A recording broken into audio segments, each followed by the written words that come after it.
Hello, everyone. Welcome to my YouTube channel, Prof. Jeffrey Sachs Fan World. And here is today's content. When Venezuela announced a massive military mobilization in response to the approach of a U.S. warship, the largest vessel Washington has ever dispatched to the Caribbean in years, it was more than a gesture of defense. It was a performance of defiance, a ritual of sovereignty enacted on the edge of global attention. In the language of geopolitics, this confrontation is less about physical power than about symbolic endurance. It is a small nation's declaration that even under siege, it refuses invisibility. Jeffrey Sachs would frame the episode as a theater of asymmetry. The United States, with its unmatched naval strength and global reach, projects its power through presence. Venezuela, with a shattered economy and exhausted military apparatus, projects power through resistance. When Caracas orders tanks to mobilize and anti-air batteries to stand alert, the purpose is not to fight, but to be seen fighting, to transform weakness into narrative. In a world that still equates recognition with legitimacy, visibility becomes survival. This is not the first time Latin America has lived this drama. The pattern is familiar: a U.S. show of force justified by the rhetoric of security or democracy, a local government branded as autocratic or criminal responding with patriotic fury. Yet Sachs would note that what we are witnessing in Venezuela is not mere populism. It is the symptom of a deeper global fatigue with hierarchy. For 2 centuries, the Western Hemisphere has functioned under a geopolitical monopoly. The Monroe Doctrine, once conceived as a shield, evolved into a justification for perpetual interference. Venezuela's mobilization, however futile militarily, is a cry against that inheritance. What makes this confrontation extraordinary is its timing. The United States is distracted by domestic polarization, fiscal strain, and an overextended global posture. Its interventions no longer inspire moral authority. They merely echo nostalgia for a past where force guaranteed obedience. Venezuela understands this. The mobilization is thus not a reaction to imminent invasion. It is an act of political theater designed to by reacting loudly, Caracas reframes the encounter. The warship becomes not a symbol of dominance, but of desperation, the spectacle of a superpower that must prove it still matters. Economically, the mobilization also plays to domestic necessity. A nation enduring hyperinflation, shortages, and sanctions requires symbolic victories to sustain cohesion. Mobilization converts despair into unity, crisis into patriotism.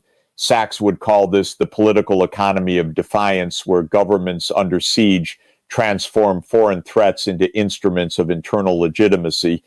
To a population weary of deprivation, the sight of soldiers marching, flags waving, and the president invoking sovereignty is both distraction and consolation.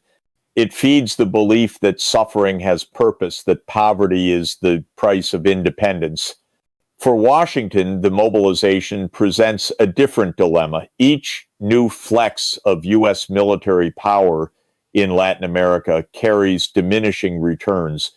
The more visibly it acts, the more it reminds the world of the imperial reflexes it denies. The arrival of a warship off Venezuelan waters cannot reverse a decade of geopolitical erosion. It only dramatizes it. Sachs would observe that this is the paradox of late-stage hegemony. The stronger the display of power, the weaker its moral resonance. Ultimately, the Venezuelan mobilization is not about tanks or warships. It is about the grammar of sovereignty, who gets to speak the language of power and who must listen. By confronting the U.S. Navy with its own troops, however modest Caracas forces a moral question into global view, does power still confer legitimacy, or has legitimacy begun to migrate toward those who resist it? Sachs might phrase it simply: the empire sends ships, the republic sends symbols. History will decide which sails longer. Venezuela's military mobilization cannot be understood apart from the economic siege that has defined its existence for nearly a decade. Behind every parade, every troop deployment, and every televised declaration of resistance lies the silent architecture of sanctions, the slow, methodical strangulation of a national economy. The confrontation between Caracas and Washington is therefore not only a military story, it is the latest act in a much older economic tragedy, one that Jeffrey Sachs would describe as the transformation of scarcity into identity. Since 2017, U.S. sanctions have frozen Venezuela's access to global financial systems, restricted oil exports, the country's lifeblood, and deterred even neutral firms from trade for fear of secondary penalties. Once the wealthiest nation in South America, sitting on the world's largest proven oil reserves, Venezuela's GDP has collapsed by over 75%, and its currency has become nearly worthless. Hospitals operate without medicine, fuel shortages paralyze daily life, and millions have fled in search of subsistence. What was once a political standoff has evolved into a humanitarian spiral. Under these conditions, the mobilization of troops becomes an act of economic psychology. It is a way for the state to convert humiliation into resistance, to redefine crisis as courage. Sachs would argue that sanctions do not merely punish governments, they reshape societies, they restructure values, replacing consumption with endurance, replacing prosperity with pride. In a sanctioned economy, survival becomes the ultimate form of political expression. This is the cruel paradox of economic warfare. The more Washington seeks to weaken its adversaries through sanctions, the more it strengthens their nationalist narratives. Each embargo, each block transaction becomes a symbol of imperial arrogance. The people, impoverished but defiant, rally around their leaders, not out of love, but out of shared injury. Sanctions Sachs once wrote of similar crises create the enemies they claim to defeat. In Venezuela, the blockade has achieved neither regime change nor reform. It has only hardened the psychology of resistance, making each act of defiance, military or rhetorical, appear as a moral victory against economic suffocation. Meanwhile, the costs of this confrontation radiate far beyond Caracas. Sanctions distort entire regional markets. Fuel shortages push refugees into Colombia and Brazil, overwhelming local economies. Black market networks expand across the Caribbean, feeding corruption, trafficking, and criminal finance. The global oil market, once dependent on Venezuela's heavy crude, has been forced to adapt to new suppliers at higher environmental and logistical costs. Thus, the isolation of one economy becomes the instability of many. For the United States, the logic of economic coercion reflects a deeper contradiction. Sanctions are justified as humane alternatives to war, yet their impact often exceeds that of military conflict. They destroy not armies, but infrastructures, not leaders, but livelihoods. Sachs, who has long warned against the misuse of economic tools as instruments of punishment, would likely describe this as moral outsourcing, the attempt to achieve through finance what conscience forbids through force. In this moral economy of coercion, suffering becomes strategy and dignity becomes collateral damage. And yet Venezuela endures. Its informal economy adapts. Its people survive through remittances, barter, and local innovation. Hyperinflation, once apocalyptic, becomes routine. In this perverse normalization of crisis, the mobilization of troops serves as a national ritual, a reaffirmation that sovereignty still exists, even if prosperity does not. Sachs would find in this resilience both tragedy and triumph, a testament to the human capacity for endurance, but also a warning of how easily modern empires confuse destruction with discipline. In the end, the economics of deterrence reveal a grim symmetry. The United States deploys sanctions as deterrence. Venezuela deploys mobilization as defiance. Both sides act from weakness disguised as strength. The sanctions cannot overthrow a regime. The mobilization cannot repel a fleet. What they achieve instead is the perpetuation of mutual insecurity, an endless cycle where economic punishment justifies military posture and military posture justifies further punishment. Sachs would conclude that this cycle reflects not strategy, but fatigue, the exhaustion of imagination in a world that has forgotten. The Venezuelan crisis is not an isolated flashpoint. It is the mirror in which Latin America's unfinished struggle for sovereignty is reflected. From Mexico City to Buenos Aires, governments are watching the U.S.-Venezuela confrontation with a familiar mixture of anxiety and deja vu. This is not the first time Washington's warships have entered Caribbean waters under the banner of stability, and not the first time a Latin nation has mobilized troops to remind the world that its dignity cannot be blockaded. Jeffrey Sachs would describe this as the recurring drama of hemispheric dependency, the cyclical dance between power and defiance that has haunted the region for 2 centuries.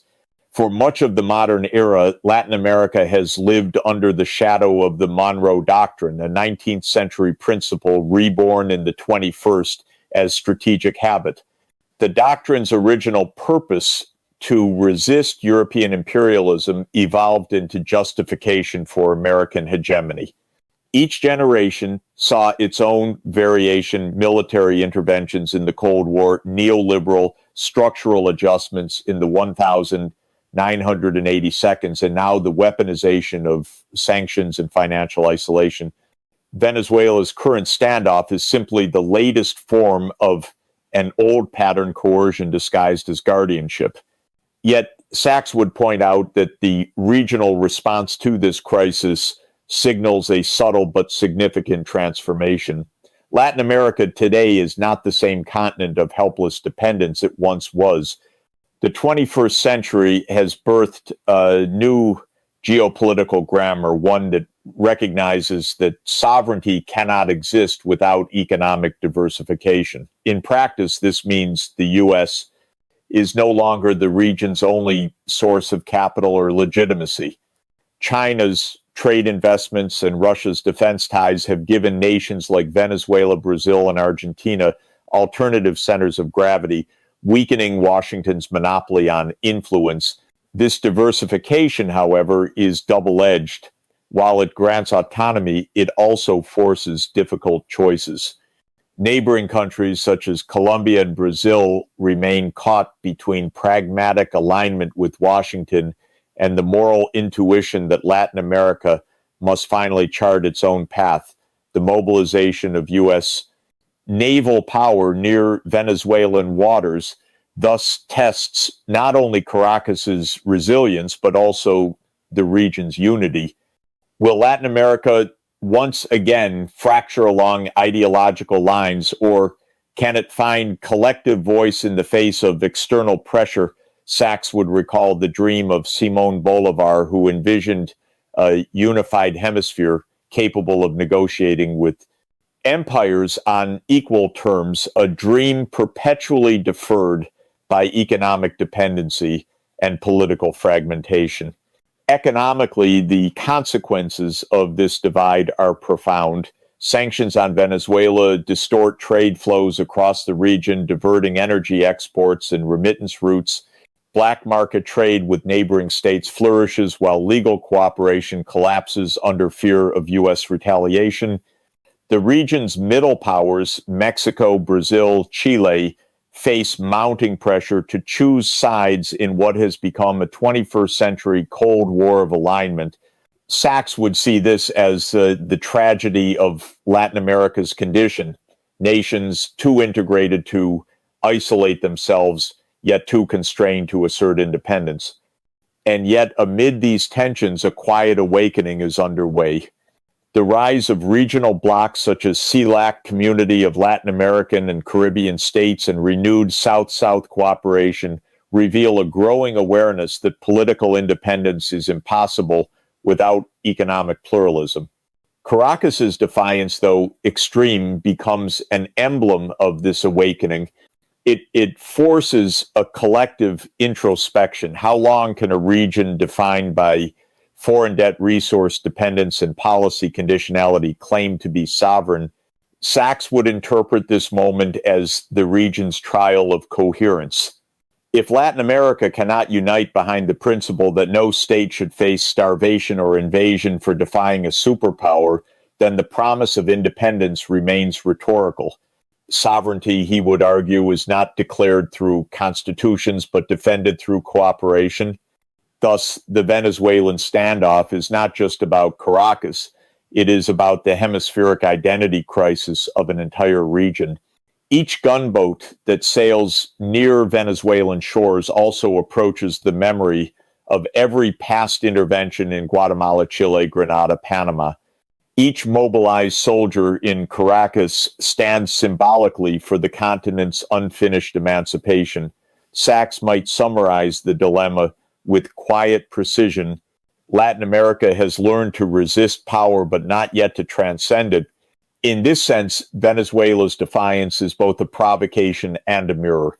It reveals the endurance of dependency, but also the faint glimmer of autonomy, a region still searching for the language to name its freedom, caught between the coercion of empire and the burden of independence.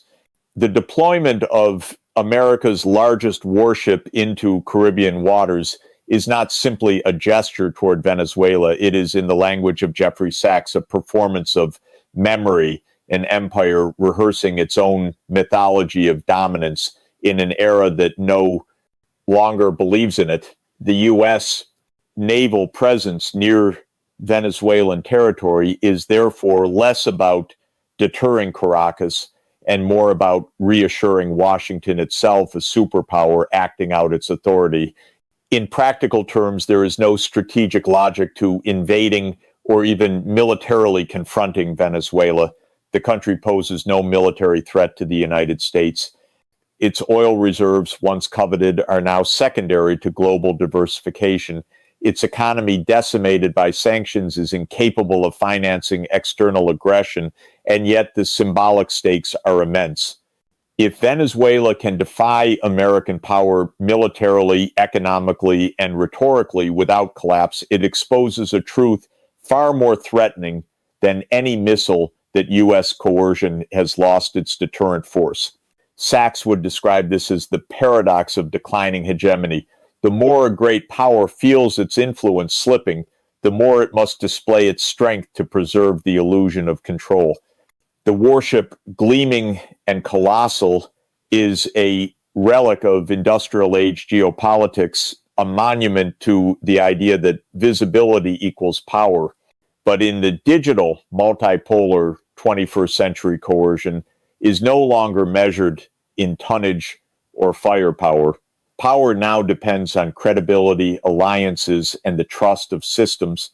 And in that realm, the United States finds itself increasingly bankrupt. The fear of irrelevance haunts every modern empire. For the United States, this fear is heightened by the rise of China as an economic counterweight, the resilience of Russia as a strategic spoiler, and the growing defiance of nations like Iran, Syria, and Venezuela, countries that once trembled before Washington but now negotiate with alternatives. The U.S. fleet's presence near Venezuelan shores is thus a reaction to a psychological void, the inability to accept a world that no longer orbits around American command. Economically, this insecurity reflects the deeper cracks in the Western order. Sanctions and blockades, once tools of dominance, have become instruments of self-isolation. As Sachs has often observed, the global South has responded to decades of Western overreach by building System B, a parallel economy of trade and finance centered on China, Russia, and regional blocs like BRICS. The more Washington relies on coercion, the faster it accelerates the creation of this alternative world system. Venezuela's survival under sanctions is itself a demonstration of this shift. The country's oil still flows, not to Texas refineries, but to Shanghai and Mumbai, its banks are not empty. They've simply moved eastward. This dynamic, Sachs would argue, reveals a profound strategic irony. The United States, by enforcing isolation, isolates itself. Each sanction creates new markets. Each blockade spawns new partnerships. Power, once monopolized, becomes diffused. In this sense, the American warship does not represent strength but nostalgia, a throwback to a time when a single nation could enforce global order through the language of threat. Today, Sachs might write, power must persuade before it commands. And persuasion is the one weapon Washington no longer knows how to wield. Politically, the deployment also speaks to the theater of domestic anxiety. In moments of uncertainty, rising debt, polarization, waning influence, superpowers often turn outward, seeking an external confrontation, a reaffirmation of national identity. The Venezuelan standoff thus functions as both foreign deterrence and domestic therapy. It tells Americans that their empire still breathes, even if the world has ceased to obey. Yet Sachs would remind us that empires do not die in explosions, they die in repetition. The repetition of gestures that no longer move, the world of rituals that no longer inspire fear. Each time a warship is sent to enforce an old hierarchy, the illusion weakens further.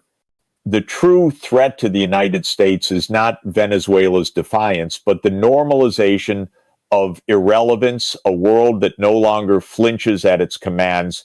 The paradox then is tragic but inevitable. The warship sent to prove dominance becomes the monument of decline, as Sachs might conclude.